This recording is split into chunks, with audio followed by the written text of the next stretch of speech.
This mountain is very dear to my heart, very unique experiences that happened to me here. And I'll just give you a brief. When I took my pledge to the IDF, I took it here. My unit was here. So when we got our first rifles too, it was here. There was no cable car. Even the snake path wasn't what you see today. There were no steps on it.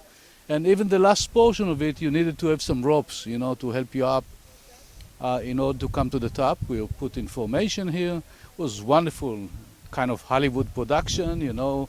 A big sign was lit in fire. It was night, lit in fire, and it said, "Shenit Masada lo tipol." Never will Masada fall again. And that particular line is known to every kid and grown-ups, and everybody in Israel is familiar with the slogan, "Shenit Masada lo tipol."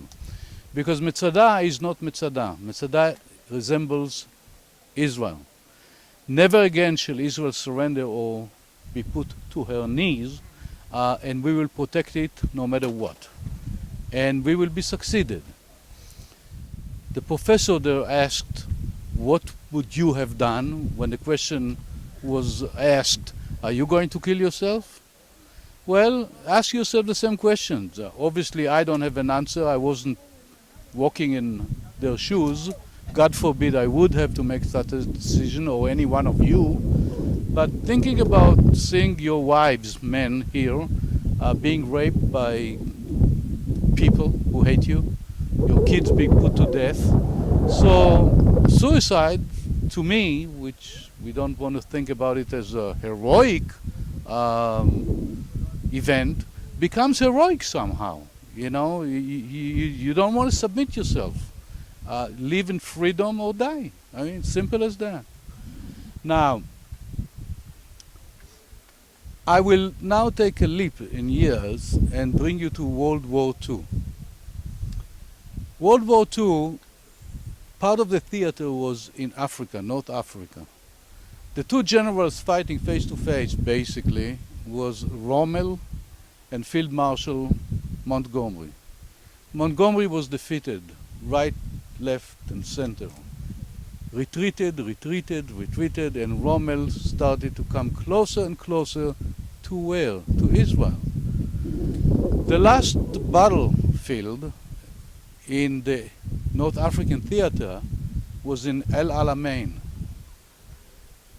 By sheer miracle, it ended in a way that the Brits took control and the Germans were defeated. But what happened in this country? The Mufti of Jerusalem, the Muslims, collaborated with the Nazis. They were discussing how to destroy the Jewish population of Israel.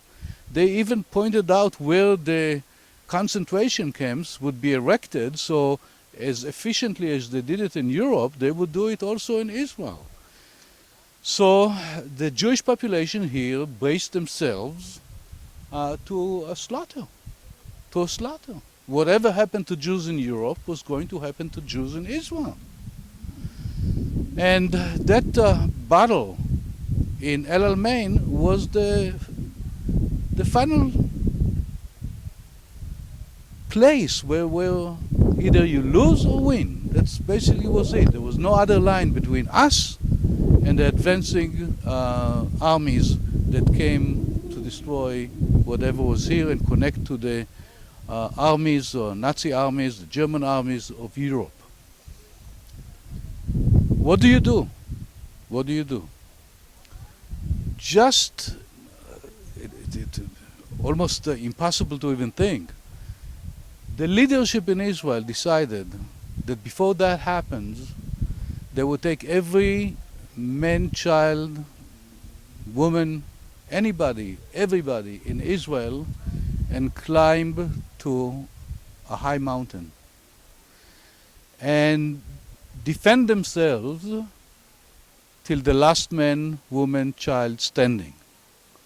The mountain that was chosen was Mount Carmel not far away from where we were when we heard the story of Elijah fighting against the Baal priests. As a matter of fact, there's a sign on the road that says Masada on Carmel. Imagine that. Imagine that. 650,000 people living in Israel, and they're ready to stand up in a mountain just the same as the people on Masada 2,000 years earlier, deciding to take their own lives. The difference was we were standing there to fight, but not die in gas chambers and not end up in crematoriums. What happened in Europe? The people were brought into Auschwitz and other places, and they were slaughtered like sheep and then burned. The one place that almost stayed intact is Auschwitz. You can go there, you can visit it, you can see the crematorium, you can see the gas chambers, you can see the barracks, you can see the railroad, you can see this crazy sign, work will make you free, will set you free. You can see the train coming to that gate, famously publicized everywhere in every book you see it, to Birkenau, which was the real killing field. All the way where Mengele with his finger said to the right or to the left, those that will have a span of life for the next maybe 10 minutes, and those who probably will extend it because they were able to do some chores for the Nazis. You should go there. It's still there. Well, 60 years to the day when Auschwitz was liberated, Israel got permission to go march with its armed forces to that gate, completely uniformed IDF soldiers, all the way to where the gas chambers were, with the colors and everything else. Poland didn't want to see that happen, but we got also permission to bring a squadron of F-16s. And as the soldiers came to the point where the monument has been erected, exactly where crematorium 1 and 2 once stood, 4 F-16s flew low and one picked up for the missings.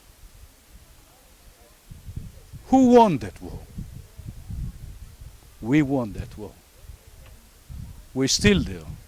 They didn't kill us. שנית מצדה לא תיפול. Never shall Masada fall again. We defeated the Nazis and will defeat the Muslims and will defeat the jihad and will defeat all those who come to annihilate us.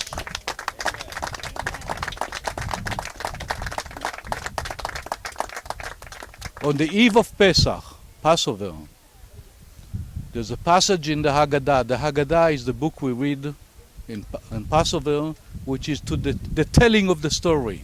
It says, in every generation, someone come to destroy us, but God is fighting with us, and nobody will destroy us. So here we are. It was important for me to end the trip on Masada with, took the pledge. We also got a Bible, and I still have it. And, on the cover of the Bible, there was the emblem of Israel.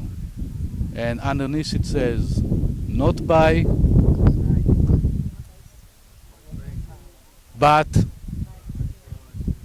I still have that Bible, and I believe in it, and I believe Israel, Masada, will never fall again. Thank you so much.